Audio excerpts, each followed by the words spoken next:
Welcome, everybody, to Time Zones and Time Eaters, a YouTube-based podcast where love of music with odd time signatures and people from different parts of the world meet up across Zoom. I'm Josh. I'm from Australia. This is Simon, or Simon, who's a Swede based in the Netherlands. If it's music that's sort of progressive in style, emotional, maybe a little bit unconventional, then we're probably going to be talking about it, you know. So I'm glad you've all joined us. How are you today, Simon? You well? Yeah, despite the news, I am well. Yeah. Yeah, that's right. I guess How that's are you? that's probably the best way to start, isn't it? It's kind of like both Simon and I, when we found out that Riverside were going to be uh, no more, Disbanded? disbanding. Yeah. That's right. We were both pretty upset about this one, I think. And so as soon as I found out, I kind of sent him a message across the Instagram and was kind of just sort of sharing Marius Duda's message, right? So like, how did you take it when you first found out? Was it from me? Yeah, Was yeah, that you it did. was? It was, yeah, you broke the news to me. And yeah, of course, I mean, just disappointed. Now it's already taken a long time with their, like the latest album was now, it was in 2024, right? Was it? So Yeah. that's maybe not so long ago. No, it was 23, I think. So that was 3 years ago. And previous to that, it also took some time. So, it starts getting a bit slower. They're not as efficient anymore. Um, and it yeah, I'm just, I guess, sad about it. Yeah. Well, But I'm, I mean, I'm I've not been such a long time fan as you, even though I am a big fan. I'm a bit new to them, uh, but yeah, you've no, been this following them is for this is the band that decades. this is the band that got me into progressive music pretty much like, or at least they were the one that I really fell in love with the sort of progressive um sort of genre, if you will. I was a fan of Carnival beforehand too, but once I just sort of discovered Riverside, I was like, wow, this is a different brand of music, right? So for me, I have been a long time listener, and I guess since I've been recording my listens on Last FM through streaming devices and stuff, I had a quick look, and this band I've listened to 1,900 odd times, so nearly 2,000 tracks I've played just in the last 3 years. So like that's a lot of listening, and I've been a fan with them, like a fan of them for this long a period of time. So it's pretty crazy for me to sort of hear the news, and this is definitely a band that has shaped my sort of musical ear, and have definitely been a bar that sort of has been set musically and sonically, and so I don't know, like it actually hit me a bit harder than what I thought it would. I mean, bands have done this in the past and I haven't got upset about it, but this one I actually did, like, think about it a little bit, shed a little bit of a tear when I heard one of my favorite songs by them that was played, and sort of thought to myself like, wow, we should talk about this, Simon. Had to use this as a bit of a counseling session maybe. Yeah, no, but and I also think that it is a band that does not, only repeats itself. It keeps evolving, and I was very curious to see where they would go next. Oh, And so was even I. though I also enjoy Lunatic Soul, Mario's side project, or what I guess now is his main project, a solo project, more or less. It's not the same. So yeah. Yeah. Yeah, it's definitely like he deliberately was very focused with that project previously. So I think Yeah. I'd be very interested to see what he does with that now, because I felt like he saw that as something that was independent on the side where he was trying to be different, whereas the band was kind of his sort of primary focus, but things have obviously changed. I mean, this is a band that's had their sort of lead guitarist die quite a few years ago, which was a tragic loss as far as I'm concerned, because I loved what he brought to the band as well.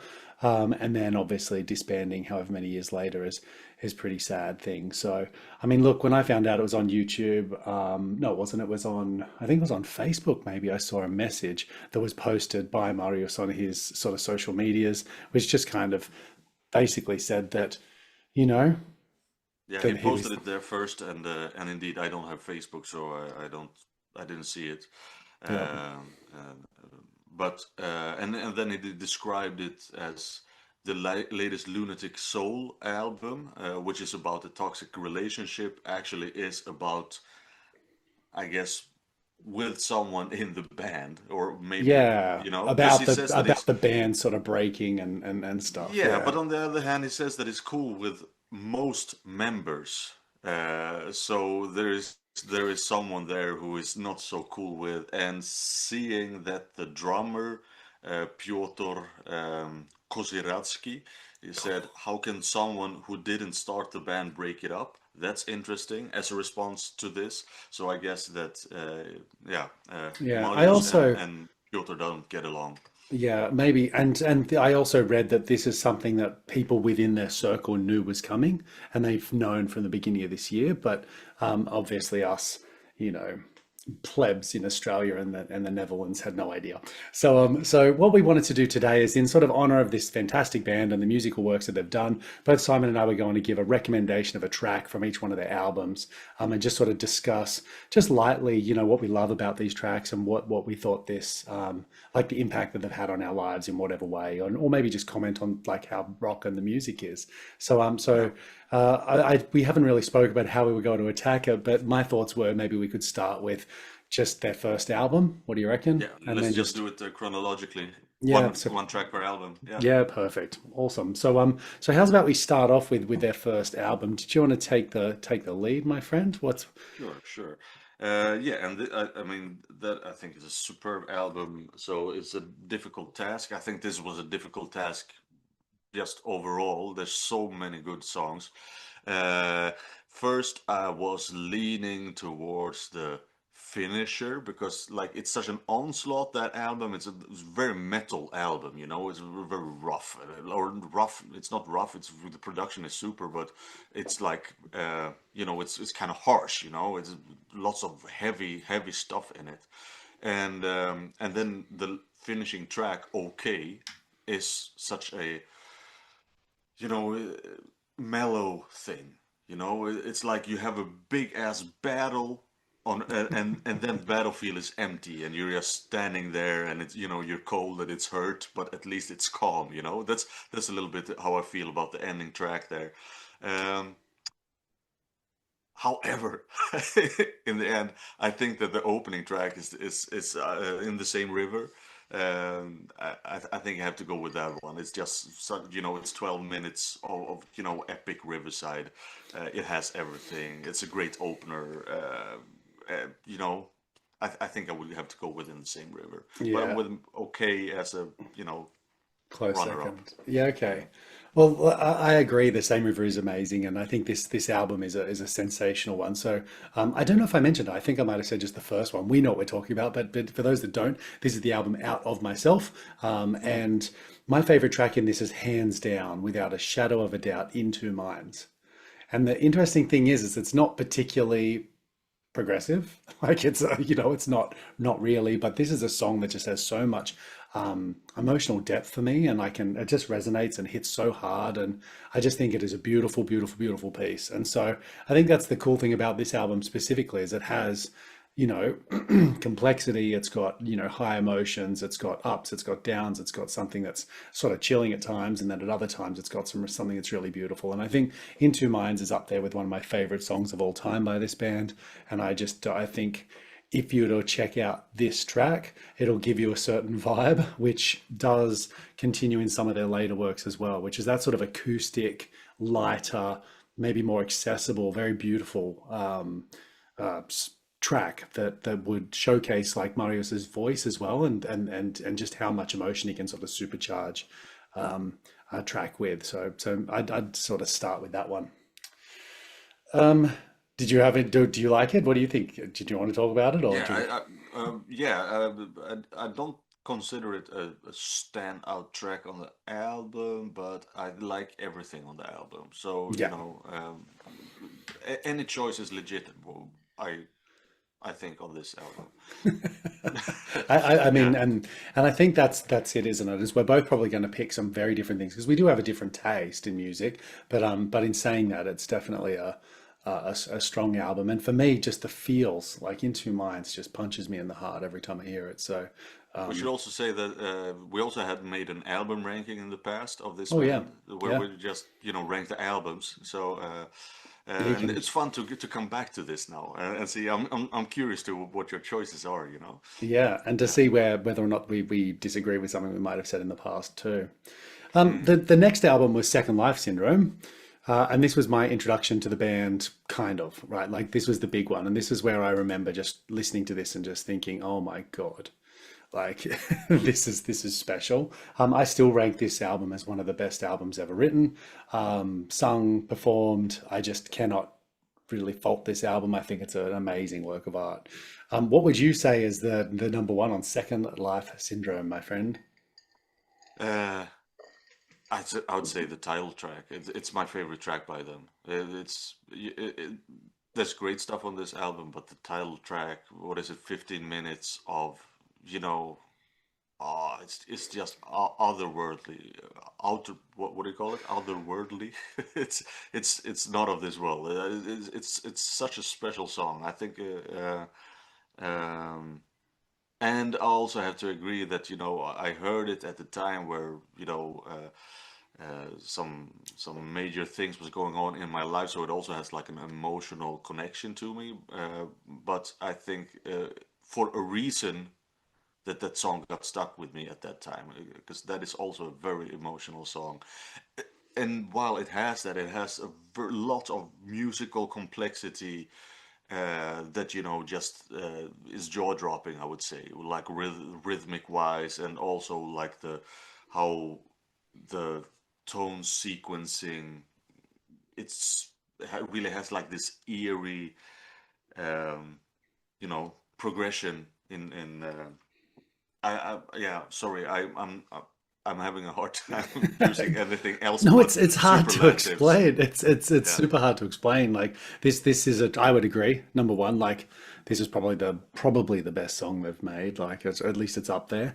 The thing that instantly grabbed me was the guitar work of the lead guitarist that did die. And so it was his just the most beautiful guitar, that just complemented the track so beautifully that just sort of drew me to it in the first place. And then given time and repetitions and I don't know, I just sort of fell in love with every aspect of it. And it does. It comes and goes, it ebbs and flows. It has this sort of like dark, brooding sort of quality to it, and it's eerie, and then it's got space in it, and then there's anger that comes out into it. And then you have these like beautiful like like soaring guitar that sort of comes in and out at different times. And I just think it is a spectacular track. And I think it's not necessarily for uh, how would I put it? It's not the most accessible of their tracks. I think In Two Minds probably is their most accessible track from the previous album, but this one, for anyone who is a progressive music lover or somebody that wants to be sort of taken on a journey, then this is a great place to Yeah. start. I You know, mean, as, look at as yeah. Sorry, what were we going to say? now, someone who, I was of course already, balls deep into progressive rock when I heard this. So, this was like a love at first listen. Yeah. Yeah. But saying that, with these epic tracks, they keep on growing, when you hear them. Yeah. So, I mean, if you are a progressive rock or metal lover, don't shy away from this. Yeah.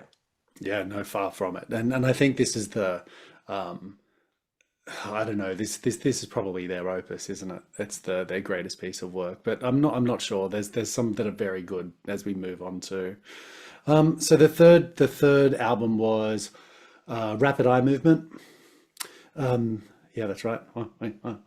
Yep. And Rapid Eye Movement was like it was another great album, but it sort of was the end of the sounds that they were sort of going with. So I see the first three albums. I'm not sure if everyone agrees, but I definitely see them as like a trio of works. And I think all three of them like are sort of very, not, maybe not similar, but stylistically share a lot of similarities. And although they are definitely different and they have their own nuances about them, I think they're a lovely grouping, and I think after this they sort of changed their sort of sound a little bit too. But while we're in this, It's also, I think the artwork is also like one yeah, unit, right? Like they're thematically, they have the same artist, making but and covers for them. thematically, I think they're in the same space, right? Like everything from the songs that they're singing about, the emotional intensity that's going on, like everything from, Parasomnia, for example, or like a Panic Room, or all of these different sort of things in this track. They work very, very well with many of the other sort of concepts of the last one as well. This one's probably a little bit dreamier, and if I remember correctly, is this the one where it has the third?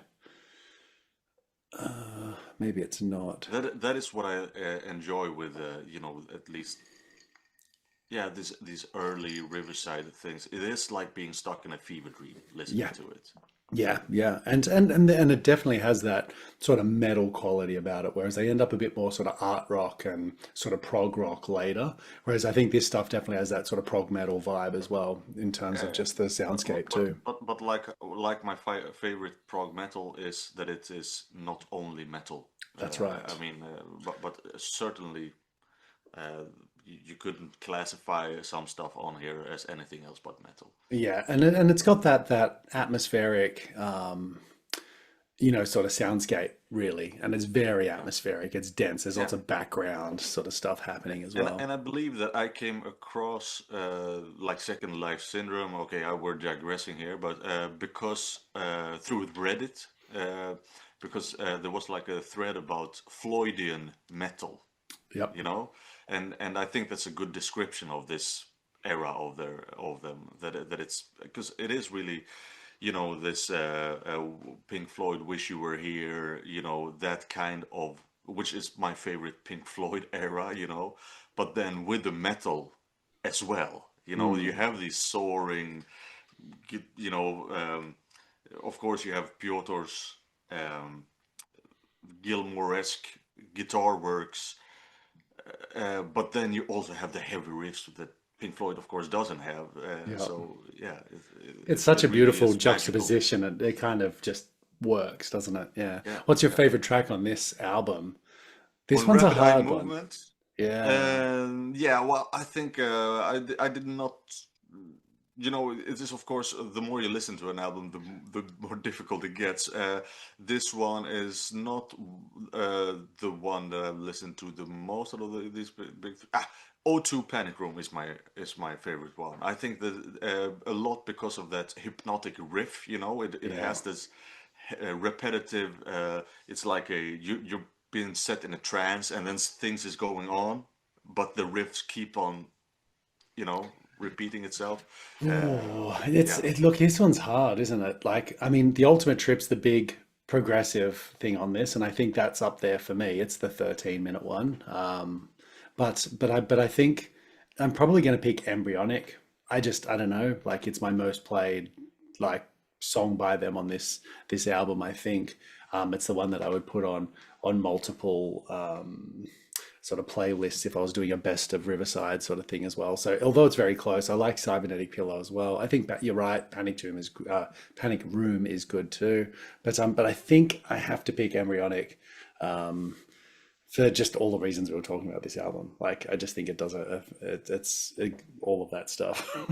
I don't think we need yeah, to yeah. labor that either. Just check it out, guys. Check this album out too. It's a Cool. corker. Yeah. Um, let's move on. What's after that one? So that next one after that would be, ADHD yeah, boy, let's or go. Anno Domini High Definition. Correct. So yeah. Um, Yeah, this one I very much have a favorite on here. Like also one of my favorite Riverside tracks is on here, so I have to nominate that one. For me, it's Egoist Hedonist. It has, once again this. It also has this dreamy quality, uh, combined with this harsh Yeah. qualities. This is Uh, the angry album. just let me live without your pain.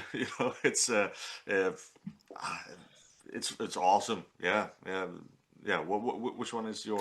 Because this one is one of your favorite albums, right?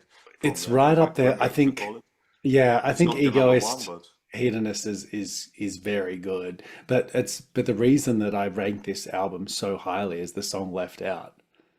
mm, So mm, Left Out is just it's my it's the thing that's going to fight Second Life Syndrome for best track by them. I just think this is that beautiful guitar that just sort of sits there. You know, the repetition that goes on, how it soars is just like, oh, it just pulls at me. So like the Egoist Hedonist is like, it's good. I like, you know, sort of aggressive songs. I like stuff that sort of, you know, is because it's very like this, isn't it? Like Yep. it Yeah. really sort of Yeah. pulls you in. It's got this dramatic, like a aggression nearly to it. Yeah, yeah, you have But the anger building up because he kind of sings it soft at first. Just let me lay without your pain, and then later it's, yeah, that's it's yeah, right. yeah, But Left Out has this opposite quality, which is just like, oh, it's just so, it's just got this like melancholy about it and this personal experience. And I don't know, like Left Out is if I look at the play counts of all of the tracks on this, just and this is recent streaming since I've been recording for like 3 years or whatever, Left Out is like 10 times more played than the rest of the album. So this is something that for me is just like it's a go-to song. It's something that I would recommend to others. I think this is also a very accessible progressive song as well. I think that most people would just get caught up in it, and it's just such a beautiful journey. And I think it really it's what I love about music. This song is what I love about music.com. Check it out. Um, yeah, I mean, Dev, you got anything to add? I mean, I'm not no, going into no, technical things today. I'm probably only going to sit in emotional things because of just that's what this band does to me, even though they're a very technically brilliant band, you know? yeah. Um, Well, that's the best combo, right? At least in my opinion, yeah, it's yeah. when you combine technicality with emotion. So we'd be up to Shrine now, wouldn't we? Yeah. Shrine of the New Generation So this Slave. this I think is very clearly a different sound to these Yeah. previous albums. Um, and this is also my introduction to the band. Um, so yeah, Shrine of New Generation Slaves for the ones that are not as deep into the Riverside. Um, my choice here would be the depth of self-delusion. Um, Okay. it has this beautiful waltz rhythm, and I think it was always um, the other one. Um, I was gonna say I was gonna guess this one and I've got it wrong. So I thought you'd pick Escalator Shrine. Straight away I thought you would pick Escalator Shrine, um but obviously you didn't. yeah, honestly, I didn't. No, actually, my runner-up on this album is the other soft song there, the other ballad. Um, Well, probably my one. We got used to us. yeah, exactly. Yeah, Yeah, yeah. Like yeah. this we got used to us is just such a good song. Like I've nearly killed this song, and it's just this beautiful ballad. It's just, and again, there's just this quality about it where if you have experienced a relationship that has have some maturity to it, I think this is just such a great song because it'll hit It's most very people very in the raw, like emotionally raw, very open. It's sometimes I have to say, like, I'm not the guy who always listen to lyrics, and so I'm a little bit dumbfounded earlier here in the discussion because I'm like, oh damn, haven't paid attention to the lyrics, but this is like also maybe because it's a pretty simple song, and or like very raw, very naked song, so to speak. It's like you cannot avoid the lyrics, Mhm. and sometimes you have moments where you think, oh, how is someone daring to write lyrics about this? Yeah. It's so putting yourself open. Yeah, there's a real vulnerability about this one, isn't there? I totally Exactly, it's agree. very vulnerable. Yeah, yeah. I also had this with like some Steven Wilson song where he sings about how he's meeting up with his brother and he thinks about how fast life is passing. Like those existential thoughts that is like this is the stuff you keep only in your head. And Yeah. and it's a little bit like. this is the stuff you're not supposed to put on display. That's the kind of feeling you get when you hear this. And also, like, it's an immediate one. Like, Oh, you hear this 100%. yeah, you hear it on the first listen, and you, uh, Yeah. it doesn't have to be a grower. No. It's a The rest of this instant. album did need to be a grow for me. So Yeah. that's the thing. Like this one was a bit of a change in direction. And so I Mm, bought this pretty early on and was very excited, listened through it and was like, oh, but I fell in love with We Got Used to Us. Like just yeah, instantly, yeah, like I played that that's song the and then immediate played one. that song and then played that song and then played that song. And so it wasn't until later when I actually came back to this album that I sort of realized the sort of brilliance that was in so many of the other things too. But Yeah. I'm surprised that you didn't pick Escalator Shrine because it's such a I big. would say it's my third favorite Yeah, of okay. this album. Yeah. Well, what's interesting is I think this album has one of the best closers of all time. And so the last track, Coda, Coda, which means, if I remember looking it up, I think it means like finale or the ending or something, is in my opinion, even though it's just a minute and 40 seconds, is just one of the greatest endings. And I just think it just finishes the album in such a cool way. And so I can't say it. I couldn't ever have said that that's got to be the best track on here because it's literally a minute 30 seconds and it's just an ending. But I think it's a beautiful piece of music, and I just wish And they that's maybe had. a little bit how I feel about OK Yeah, with the first album. Yeah. yeah. So and then, but look, these guys do a very good job of starting and ending an album, don't they? We Yeah, spoke about that that was in like the. one of the points I was wanted to bring up today as well. Like we talked about that they start great, the album's great. We talked about that when we did our album Discography. rankings, Mm. but they're just as good finishing them off. Yeah. They're yeah, which I think also is like an important thing. At least if you have the physical format, like uh, of course, it's always important to have something that blows your mind when you put the needle down. But uh, in order to, that you want to play it again, it's just as important that it ends, just as magnificent as it starts. And they really make sure of that. I mean, I guess it's a little bit of, you could say that is a bit of a, you know, maybe like a commercial thing to do, almost like it's a smart thing to do. Like that sounds a bit cynical, but But this day and age, because it of is the an old market trick. But yeah, it doesn't have that much significance anymore because of streaming, where people doesn't always listen to the album in But back in the totality anyway. CD days and album days, like without a Yeah, doubt, right? Like without a doubt, yeah, especially the CDs because they looped and yeah. so quickly looped as well. It's not like you had to wait for a tape to rewind or you didn't need to actually physically move a needle. Like it Yeah, just was if you like have straight them back in. on repeat, if you have them on repeat, but yeah, still you have to push the play button otherwise. But that is not such a big task. No. So look, so far I think we're smashing this. By the way, whoop, hit the mic. We're up to Love, Fear, and the Time Machine.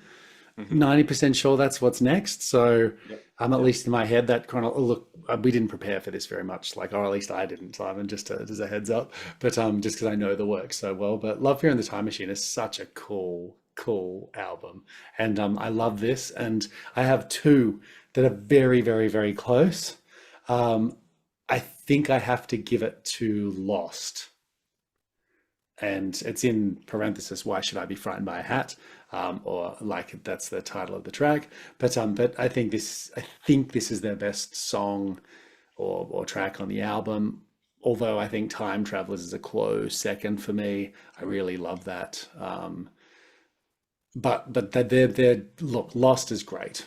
It's a slow build. It does a great job of it, and then when it kicks in with the harder guitar part a little bit later as well, I'm just like I'm sold. And I like that whimsical, why should I be frightened by a hat kind of like line as well. It's got this very dreamlike quality to it, which I just think is fantastic. So that's what I'm picking. What would you pick? So yeah, this is maybe the best example of where they have great opening and closing of an album, Yeah. because Lost is my runner up here, and Found, the closer, is my number one. Yeah. And I think that as a comparison to the first album, that where I said like it's closing where it's like on a battlefield that is dead and windy and cold, but calm. This is like coming home to a warm house, you know, where it's like you had your adventure and now you're sitting in front of the fire and you have your loved ones around you. That's kind of the vibe that this one is giving. It's way yeah, it gives It's a a very different but just as good of a closer. This is one of those album that's excuse me, that has a few sort of spikes at different points as well. Like it's got some tension that starts to build up and some slightly sort of awkward might not be the right word, sort of sounds though, like Under the Pillow and Addicted and like is it Caterpillar as well and the Barbed Wire. Like it has some weird stuff that sort of happens throughout it too, which are great tracks, which are a little bit unsettling maybe. But for me, you're right. Like Lost is such a fantastic like starter, and Found is a great ending as well. And I think it sort of wraps up the pace of the album sort of And of beautifully. course, on they made a live album from this tour, Mm. where they of course also it's called Lost and Found, and they opened with Lost and ended with Found, and yeah, it just shows, I think, what great like thematically, it's such a great thing to do, I think. Yeah, it's a wonderful Uh, composition, isn't it? Like putting it together is just obviously a very well thought out and very well felt sort of experience. So I think it's a brilliant album. And you know, for what it's worth, like Time Travelers is again one of those acoustic ones for me. Like it's just a guy with a guitar, and like it just has I mean, it's so much more than that, obviously. But this would have to be what my second, third. It's probably my third track that I've picked that's very acoustically driven, you know, a guy and simpler as well. So I think these guys do complexity and harshness and but your number metal. one track here is Lost. I'm gonna have to go with Yeah, Lost. yeah, yeah, Yeah, yeah, yeah, but yeah. I think it's just one of those things that is the awesome part about this band is just what they can do. Like the scope of their work is sensational, right? So, all right, let's move on. Let's go back to our next one. So would that be, so this is where we go to Wasteland, and that was, if I remember correctly, like 3 years later, and this is after the guitarist died. And so when that happened, I think everybody was thinking, you know, are they going to continue? What are they going to do? And when it was announced that Wasteland was going to be released, I think everyone was really worried about whether or not it would have that same sort of quality. And if I remember correctly, you had not listened to this until we met. Is that right? No, Or correct. maybe, yeah, That is correct. That is correct. Yeah. yeah. And so this one's stellar. I think I might have rated this like their second best album, maybe. Like, well, for me, it was up right up there. So I love this album, like I really do. And although it's missing, of course, a fantastic guitarist, I think they do it beautifully. So I think it's such a good like comeback from adversity album. I think it's great, and it obviously, I mean, I when I listened to it, I interpreted most of the songs as a tribute, if you will, to his death. So I love this album. What's your favorite tracks on it? Yeah, so indeed, this was a difficult one because I hadn't spent time with it Mm. prior to our album, to our discography ranking, and so like then I had, you know, just quickly going through it prior to that, and then after that I haven't really been revisiting it either. So you know, I have maybe like only a handful of listens to this album, so it's, you know, it was a difficult one. I had to listen to it again to find out like what is my favorite here. Yeah. And I think that even though like Veil of Tears was you know, a contender here because there's some fantastic guitar works Yeah, on it. once halfway through the track, like boom, like Yeah, it yeah. hits so well, yeah. Yeah, But absolutely. So, yeah, the title track takes the cake for me. Yeah. It has those, weird time measure stuff that I love about Riverside, and so yeah, I have to go with the title track here. I think I'd go with the title track too. I think it's tough though, isn't it? Like this is a pretty powerful album. Like I think you're right. Like Wasteland is probably the best track. I think it's the longest track, second longest track on the album. It's like 8 odd minutes or something, maybe 9 minutes. But but I think Wasteland is it's fantastic. It really showcases their sort of progressive leanings as well. They build something that's pretty special. It's got lots of different little sort of intricacies that are fantastic about it too. And it's a corker, and it's again, it's got that. Well, the name is pretty indicative of kind of the topic, right? Like it's got that sort of dark, reflective sort of quality about it, which I love too. I think River Down Below's good. Lament, oh my God, like Father, can you take us away, or whatever the main lyric is, like do do do do. That's a heart, chest moment. But no, I have to give it to Wasteland. Oh, that's a good album though. That one's a tough one for me because I think the top 5 or 6 songs are just the top. Like they're fantastic. I think it's really solid. Like this is a solid album. I'd be very curious to think what other people think is the best track in that album because I think it's pretty tight. I reckon you get some good differences and stuff too. Well, uh, let's. Shall we jump to the next one, or maybe you guys at home can let us know what you think about that. But I think we go straight from Wasteland now to the last one, Yeah, it was the ID latest. Now Entity. it's the last. Yeah. Yeah, yeah, that's right. And ID Entity is it's a good album. You and I both really like this. It copped a little bit of flack because they went tonally in a very different direction from at this stage as well.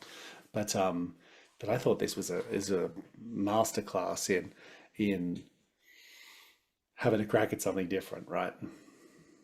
Yeah, that said, I think it's one of the weaker albums, but it's not a weak album. uh, it's an easy choice for me on this one. I think the opening track, "Friend or Foe," is the track of this album, uh, just because it's indeed daring to do something different. Um, than what they done previously.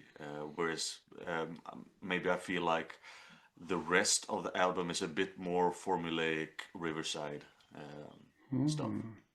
See, I think this song's actually sorry this album's is great. I think if you don't mind maybe a little bit more of a modern sound, like we're talking like 80s, kind not modern, sorry, like Yeah, it has. dated, I mean, it like opens up with those retro keyboards that yeah, is very much, and it's not like the whole album necessarily is like that too, but generally no, speaking, but I think it's got this a similar tonality, and I don't think the band loses their identity in this. It's a little bit faster paced maybe than some of their previous music as well. So whereas I think in the past you have you know, some slower stuff or some emotional stuff or some big crescendos or even anger and a little bit of pace like through that way. This doesn't have that kind of feeling, and everything from friend or foe to self-aware to, like whatever, is like those tracks are probably the best examples of just having that faster beat, right? And so for me, like it's got a different energy about it, which is pretty cool.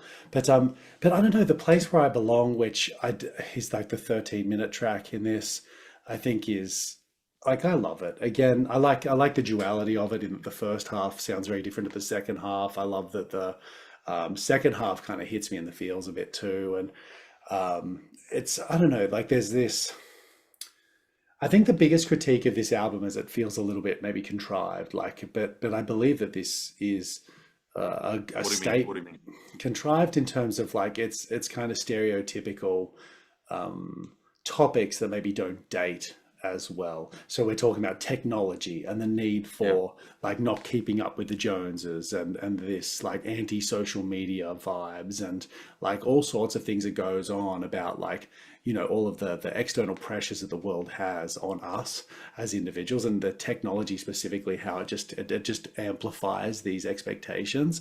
And so I think this album is all about that, looking at yourself and looking at the way that it is impacted by technology and social pressure, and then choosing to be different, right?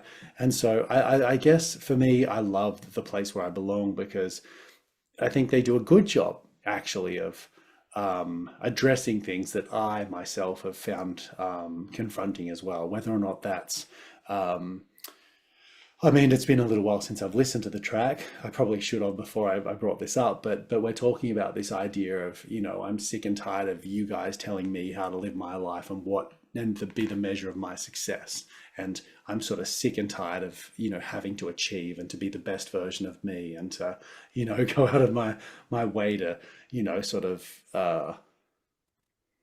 be on this sort of lifestyle bender where I'm clearly, an evolved specimen who, and the funny thing is that I try to live my life very much like those things anyway, but I definitely feel the pressure of living a lifestyle where I am held to maybe a higher expectation or needing to be something for other people, right? And maybe that's got something to do with my job. Maybe that's got something to do with just the kind of person I am in life. But it definitely spoke to me of that, and so I think I have to pick it just because I think it sort of nails that really well. But I like Friend or Foe. I think Self Aware is good. I mean, most people love Big Tech Brother. And I also love the extras, the sex special edition that came out later, which had like Age of Anger on it. And Well, that I haven't heard. I oh, have seen the really? documentary. I have seen the documentary about making this album, though. Have you seen that one? No, I don't think I Okay. have. So I'm gonna have to do that for sure in the background. I might Because do then he that. also talks about how angry he is, like when he writes the lyrics. He comes up with the lyrics and he goes like, "I didn't know I was so fucking angry." He says, because I've yeah, like the very angry lyrics. Um, Well, I'll have but to yeah, look that up.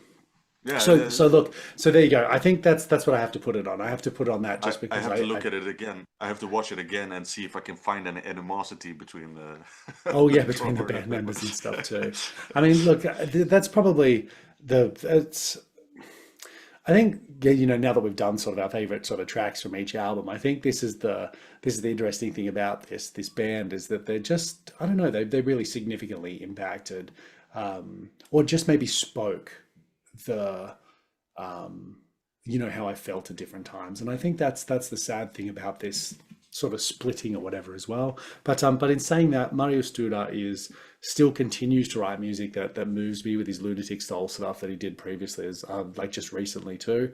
And so for me, like I'm still sold on him as an artist and as him. I'm curious whether or not the band will continue and find a new frontman and a new singer. Maybe that might happen, or maybe they'll choose to do something else as well. And all incredibly talented musicians, and so I have time for for all of them. But in saying that, I think it's Marius is definitely the I think he's the dude that sort of speaks to me in this weird way. So I'll be keen to see what Yeah, he does as he moves forwards. just like his name is telling, he really is the dude. Like, yeah, it's a super cool guy. Very, very intellectually, so both musically as well as philosophically. And you know, I have great respect for him, and but so like on one hand, it's like damn it, I wish I loved the Lunatic Soul stuff just as much as I love the Riverside stuff. On the other hand, what I realize, especially when we talk about this, is like how I'm only, you can listen to an album so much that you don't ever have to hear it again. Yep. And if that is 100%, most of these albums I'm at like 20%. I can spend so much more time with these albums. Like when you're mentioning these tracks, I have to think about, oh wait a little, let me think, how did this track go again? So I'm very happy with that. I can spend so much more time with these albums before I'm getting tired of them. Yep. So that is a comfort here. um, but yeah, and I'm of course also curious to what now? What's going to happen now? Yeah. It's Yeah, it's interesting you say that because I think the Lunatic Soul stuff does to me have some quality things that I think it jumps across.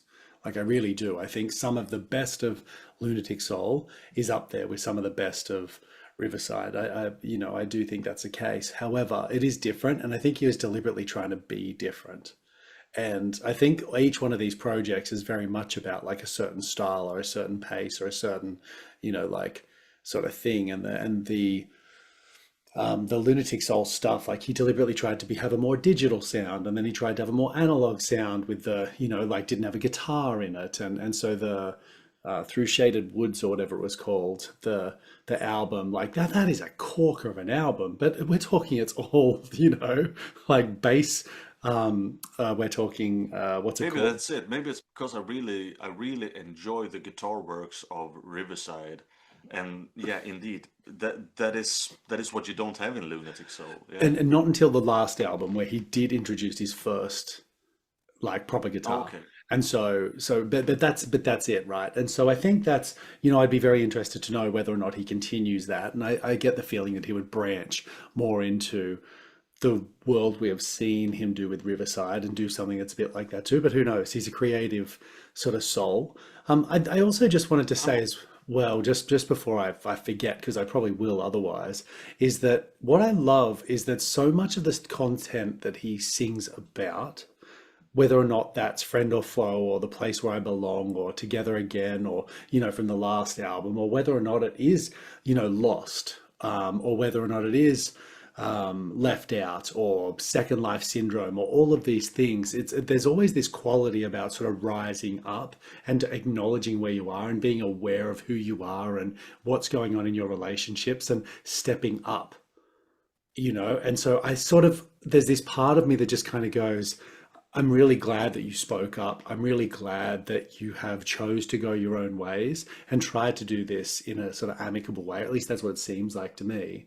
And I kind of really respect him for being able to not live a lie, because he could continue touring with Riverside and pushing the boundary and really feeling sort of misplaced or misheard or at odds with another band member. But instead he's chosen to sort of do things his own way and not, you know, that's the way it seems to me. And so I sort of love that there's some what seems to be integrity in the works that he's done previously, because it looks like he's showcasing that right now and by with this decision. And so I don't know, maybe it's because the content he's saying in the past, he couldn't do anything wrong here, provided he didn't like throw a guitar at somebody. But I don't know, like to me there's just this quality of that in it too. So anyway, that's what I wanted to say. What were you going to say before I cut you off? no, I was thinking like um, um, it would be interesting if he goes into like a supergroup thing, if he does collaboration with other artists. That would be very interesting, and I hope he's going to do something like that. Like I wonder like who I would like to see him collaborate with. Um, He's done work with I Am the Morning. Is that yeah, what they're called? Which I hmm, showed you before, like the Lighthouse yeah, track. which was Um, excellent. Yeah. yeah, and I know that he's done a few other things as well, maybe, but I can't remember. Um, I'd need to think about it. Yeah, but it would be fun if he makes a if he makes an album, Duda and I don't know, Steve Vai, Oh yeah, you know, like like yeah, something a good guitar player. yeah, that's right. I mean, but he's a great bassist. He's a good composer, and he's a good vocalist, right? So I mean, who knows? And I think most of the work that he's done with other bands from, or at least from other works that I can think of, they were all like him being a guest vocalist. So who knows? I think that'll be interesting, and I'm super interested to watch that page, but I don't know. Like anyway, for the people that are Portnoy. watching, yeah, Portnoy, that's right. He just needs a really, really good drummer. Um, Yeah, Duda, Portnoy, and Steve Vai. Well, what a power trio! That were probably too big of egos, or maybe not. Who knows? Yeah, yeah. I don't know. Sorry, I'm just daydreaming here. Yeah, I'd love to. Again, like for those that have got through this session, for those that have listened to us, we'd love to hear your opinions as well. Of course, as time goes on, more will come out about this, I'm sure, and we'll find out like exactly what's going on. But for us, we just wanted to put forward some form of a little tribute, I guess, to the band, talk about the Yeah, things that we loved, and we'd love as much discussion as possible, really, for those that have managed to get through this with us. We definitely are sort of passionate Riverside fans, and would love to hear what you have to say about it too in the background. Thank you for joining me. Thank you, Simon. I really appreciate it. And yeah, I guess, was there anything else you wanted to say before we say peace out? Bye. Uh, Yeah. no. Okay. Well, I guess Thank peace you out. for Bye, everybody. a good idea. Bye. All right, see you, everybody. Tune in next week. We'll no doubt have more ramblings. See ya.